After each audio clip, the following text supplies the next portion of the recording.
J'imagine que c'est pas vraiment un hasard si on se rencontre aujourd'hui.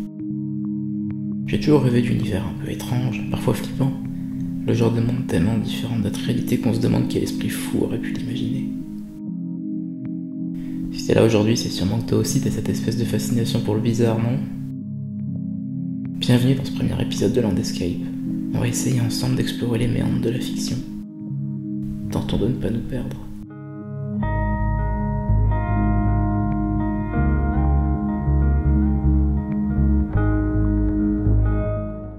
Lorsque l'on démarre un jeu vidéo, on consent à prendre part à une expérience dont on sera le principal acteur. Même si les promesses d'un jeu peuvent apporter une expérience globale dont chaque joueur comprendra les enjeux sous-jacents, certains titres restent bien trop mystérieux pour en dessiner un avis général. Alors ces titres, souvent étranges et incompréhensibles, sont-ils des œuvres à part entière ou des jeux pour hipsters sans aucun sens qui ne disent rien sous couvert d'une esthétique originale ? Sans remettre en cause le pouvoir immersif du cinéma et de la littérature, personne ici ne pourra discuter du rôle du joueur, immergé au plus profond de l'univers vidéoludique. Il est bien plus facile de ressentir la peur, l'urgence d'une situation ou encore l'adrénaline du personnage que dans un film où on regarde simplement passif.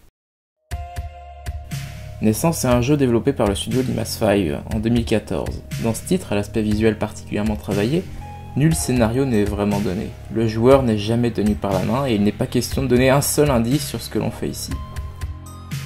On incarne alors Lucy, seul véritable personnage présent en jeu et c'est tout. Tout est hermétique, pas une seule sortie ne semble s'ouvrir à vous et votre seul échappatoire est alors d'avancer en suivant le peu de lumière qui s'infiltre alors entre les 4 murs qui vous enferment, clé du gameplay.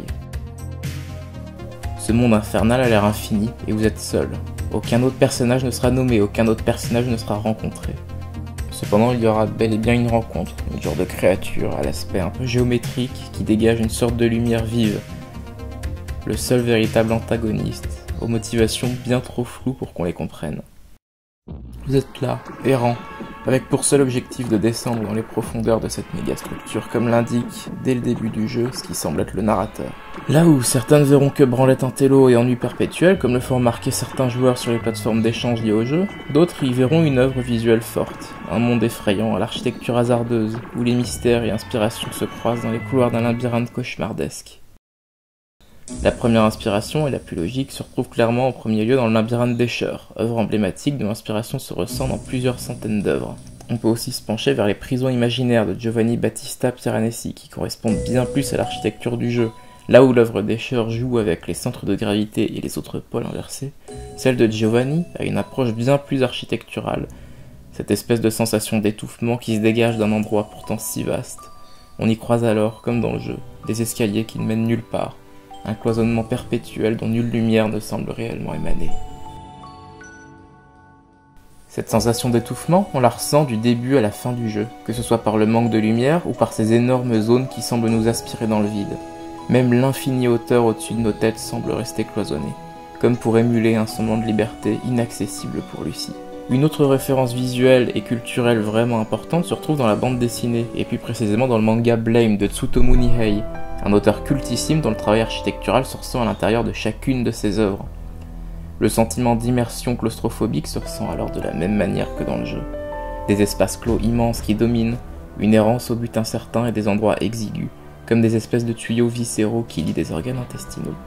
La ville si particulière de naissance se retrouve alors dans la même veine que celle de Blame, liée par un espèce de souffle de vie qui anime ces deux cités colossales. Les parois s'animent, comme si la ville elle-même respirait par ces étranges canalisations qu'on peut observer entre deux. Mais du coup, c'est quoi la finalité de tout ça ? Qu'est-ce que Naissance essaie de communiquer aux joueurs et quel est son message ou même son scénario ? Bon, on va se mettre au clair, à partir d'ici, tout tient de ma propre interprétation. Le jeu ne délivre quasiment aucun indice qui nous permet de saisir le sens stricto sensu du jeu. On va donc partir sur ce que je pense du titre et ce que j'ai pu en retirer, en partant donc du principe que tout ce qui va suivre n'est qu'un avis personnel. Un avis qui ne doit absolument pas remettre en question ce que vous pensez du jeu et de son scénario. Dans Naissance donc, on passe une grande partie de notre temps à avancer et à se débrouiller pour traverser des endroits difficiles d'accès. Mais la grande énigme du jeu, c'est clairement où est-ce qu'on se trouve. Pour ma première théorie donc, on va se pencher vers le prénom de la protagoniste du jeu. La première phrase que l'on peut lire en jeu se trouve donc être « Lucy is lost ». Lucy, quant à elle, se trouve être le surnom donné aux fossiles de l'espèce de l'Australopithèque et anciennement connue pour être la première femme de l'humanité. On part donc sur un départ, une naissance, ce qui renvoie au titre du jeu. On pourrait alors relier tout ça à la simple naissance de notre héroïne, mais ça n'explique absolument pas la présence de cette mégastructure de cette entité, The Host ou l'hébergeur. On peut aussi dire que de toute façon c'est quand même assez convenu. Pour moi, la réponse aux questions du jeu se trouve dans un livre religieux, appelé le Livre tibétain des morts, ouvrage religieux donc lié au bouddhisme tibétain. Le texte raconte l'état de conscience et les perceptions que le défunt peut apercevoir entre sa mort et sa naissance. Que l'on y croit ou pas, nul doute qu'une étrange poésie émane du manuscrit. Le livre servira d'ailleurs d'inspiration pour la structure narrative du génial Enter the Void de Gaspar Noé, un film que je conseille clairement à tous si vous aimez ce genre de voyage halluciné. Ma théorie veut donc que notre personnage se trouve dans cet état de stase, que le livre appelle le bardo, pour état intermédiaire. Certaines étapes de cet entre-deux-morts rappellent alors certains chapitres du jeu. L'étape du trépas devrait alors confronter le défunt à la claire lumière primordiale, pouvant être affiliée au host.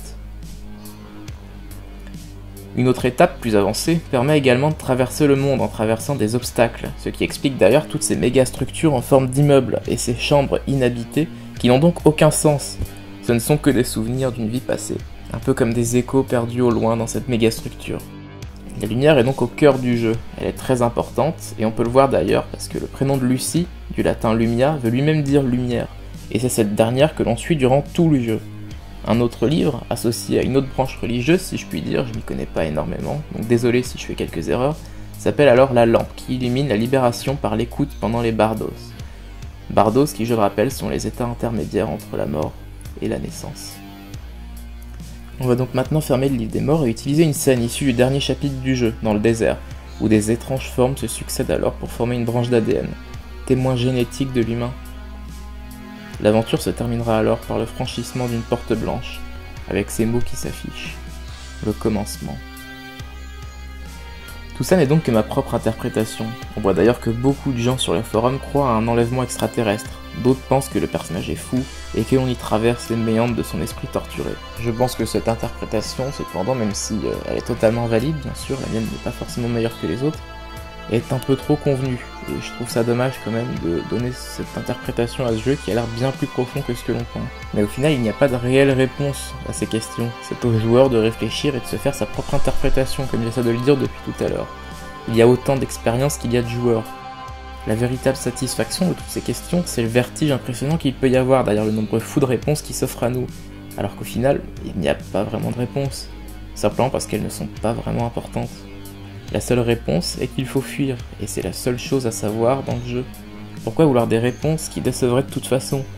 Les questions permettent de réfléchir et de se réunir en se posant des questions sur le sens même du jeu dans les forums, ou encore simplement dans la vraie vie. Le jeu offre une expérience sensorielle et effrayante, où la contemplation dans un univers froid et glacé se fait ressentir. À la même manière d'un David Lynch, ce ne sont pas les réponses qui sont importantes, mais seulement les questions.